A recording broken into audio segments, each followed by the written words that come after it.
భాగ్యనగర శివారు ప్రాంతాలను పొగమంచు కమ్మిస్తుంది. ఈ రోజు తెల్లవారుజామున నగరం చుట్టూ దట్టమైన పొగమంచు కురవడంతో రవాణా వ్యవస్థకు తీవ్ర అంతరాయం ఏర్పడింది. ముఖ్యంగా అబ్దుల్లాపూర్ మిట్ పరిసర ప్రాంతాల్లో రోడ్డు ఏమాత్రం కనిపించని పరిస్థితి నెలకొంది. విజయవాడ వైపు వెళ్లే ప్రధాన రహదారి కావడంతో వాహనదారులు అడుగు ముందుకు వేయలేక ఇబ్బందులు ఎదుర్కొంటున్నారు.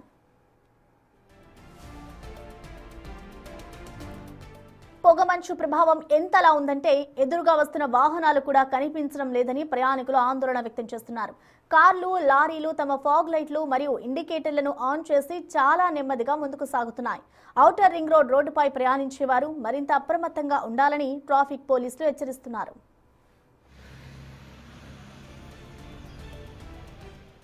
సాధారణంగా జనవరి చివరిలో చలి తగ్గుతుందని భావిస్తున్న తరుణంలో ఒక్కసారిగా ఈ స్థాయిలో పొగమంచు కురవడంతో శివారు ప్రాంతాల ప్రజలు షాక్కు గురవుతున్నారు. ఈ పొగమంచు ధాటికి అటు విమాన సర్వీసులపై కూడా ఏమైనా ప్రభావం పడే అవకాశం ఉందేమో చూడాలి.